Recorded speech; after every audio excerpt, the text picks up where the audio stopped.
What's up, guys? It's your boy DJ coming at you with the review of the Maverick Microbe. I think that's what it's called. Microbe. Yeah, Microbe. Microbial? Microbe. All right, guys. I'll keep it short and simple. Here's the body. I think it's absolutely fantastic. Nice and stiff. And here is the chassis, aluminum plate, two-wheel drive, micro or mini short course truck. Is what we've all been waiting for. Losi didn't do it for us. Traxxas didn't do it for us. Associated didn't do it for us. Nobody has come up with a quality, true quality short course truck until now. I've been waiting years for it. I've been wanting one. Yes, I went through the ones that did come out. Like, let me give you an example. Losi had their little short course truck, which was crap, technically. I don't have it today because I got rid of it a while ago. But Losi kind of redeemed themselves when they came out with the micro buggy that they have now, which is really a nice buggy.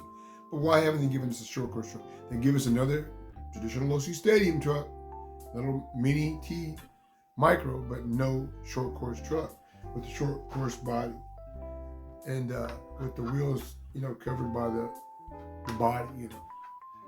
I don't know why they haven't done it, but anyway, HPI Maverick, or technically, I believe that Hobby Plus actually made this. This actually, I believe, is Hobby Plus's design. If you go on the Hobby Plus website, the actual website, not a reseller, but an actual website, you see this truck on there. It's not called the Micro B, it's called something else. I believe they're the manufacturers because this is what they do. But regardless, it's a very well-built truck. I believe the motor is a .100 size, the motor. I believe that's what it is because it's not the .30, or I don't even think it's the 50. I believe it's the 100 size. It's this long can motor you can see right there. But it's not a 130 like the Mini Z. It's smaller. I believe it's a 100 sized. Yeah, but it seems to be built very well. The suspension on it feels very nice. Oil-filled shocks, which is what we all wanted. Open diff, two-wheel drive. That's very important. Simplicity. You got more simplicity with two-wheel drive. Less things to worry about going wrong. More challenging. And yeah, it's just a lot of fun having a two-wheel drive short course truck. I think it's fantastic. Again, it seems to be well built. I love the aluminum chassis, which makes it more of a true hobby grade model, which is what we all want and love. I have a track in my backyard for micros and minis, okay? And I drove it last night and I was absolutely blown away by how well it jumps. I don't have a bunch of jumps on my track. I like that. I like flats, just to drive on flat dirt. That's pretty much what my track is, but I do have one or two jumps back there, just small stuff. But this thing does very well. In comparison, let me give you an example. I have the four-wheel drive FMS Chaser. This thing blows the Chaser away, by the FMS has, and the Chaser is four-wheel drive and has a what size is that motor? 380 or 370 size motor. This thing blows the Chaser away because it's better designed. It's got the low center of gravity. But I want to share some tips with you guys that I have done in the short little time I've gotten this truck. I got this truck yesterday. I received it yesterday, and I took it for a drive. I didn't do anything as far as modifications or anything to it until today. Okay, I've been doing this RC thing for a long time, so tricks and tips that you can give other people. First of all, what I did was, here's the stock battery, which is fine. I got really good drive time off this stock battery. It is a 350 milliamp battery, I believe. Let me see. LiPo. 350. Yeah, milliamp hour battery. I put a 600 size in here from FMS. Yes. So what did I have to do that? Not much. when you get this little truck here, on top of the servo, there's a ESC mounting plate. Okay, you'll have to unscrew that, take it off, probably. And then what I did was I went to proceed to cram the 600 milliamp battery down in there. Okay, first I was like, oh, I need some double-sided tape so it doesn't move, blah blah blah blah blah blah. Because when you buy the truck, the battery, the 350 milliamp hour battery, it slides around in there, so you'll have to snug it up. And it does have battery adjusters in there that slide back and forth. So what I did was, I said, let me see what batteries I have that might fit. 900 didn't fit, FMS 900, way too big.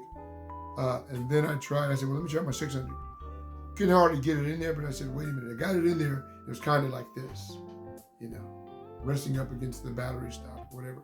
So what I did was, I squeezed it in there.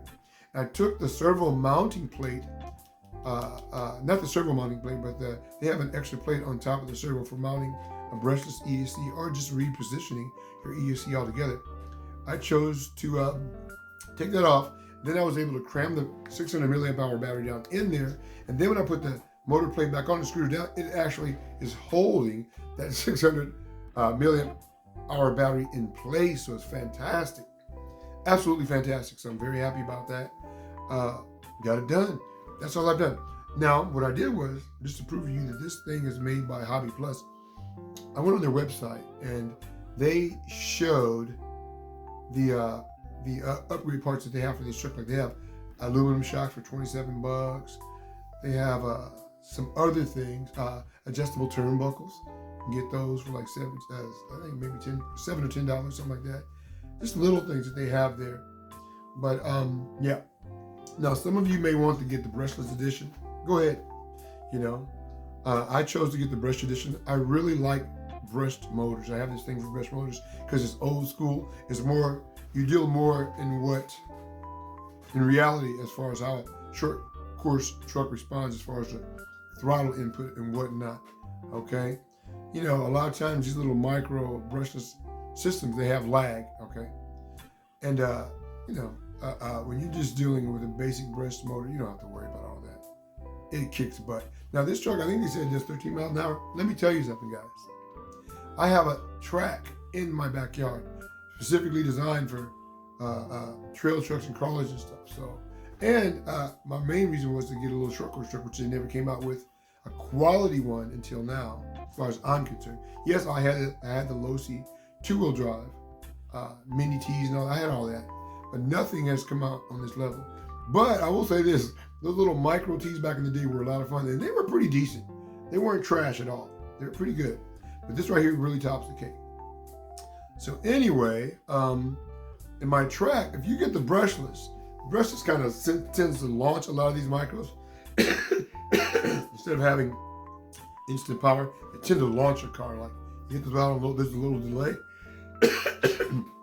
I haven't driven the brushless, but that's what I hear with the guys that have driven it. They tend to like, it seems that some of them like the brushed edition more, even though it's slower.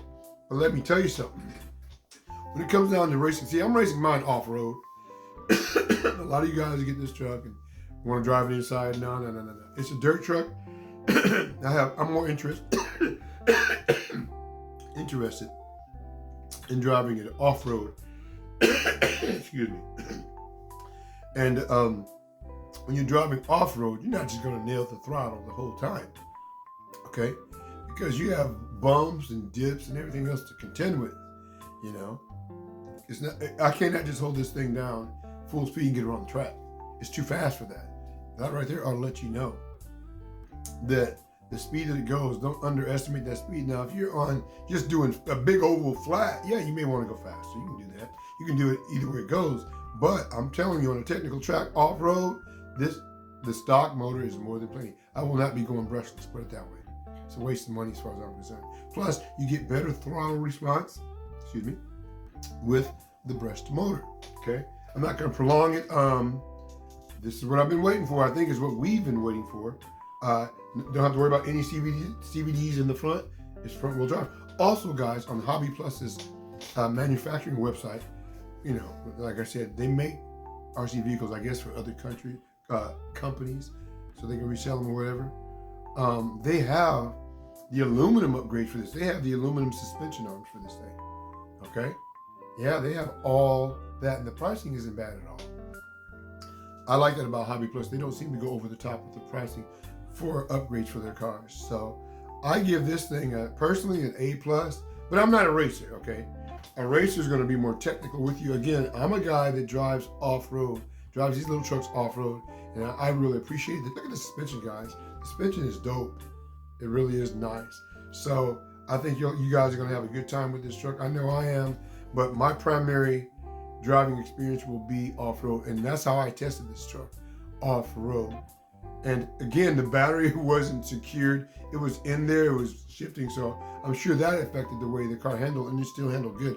But now I have a 600 milliamp hour battery in there. It's weighted, so I can't wait till tomorrow or whenever I get a chance to go drive it in the actual environment that it was created for, and that is off-road in the dirt. All right, guys, this is your boy DJ coming at you with an honest review of the Hobby Plus, the Maverick Microbe, Maverick, and believe it, I think HPI has their name in this too, but I think all the credit really goes to Hobby Plus. All right, guys,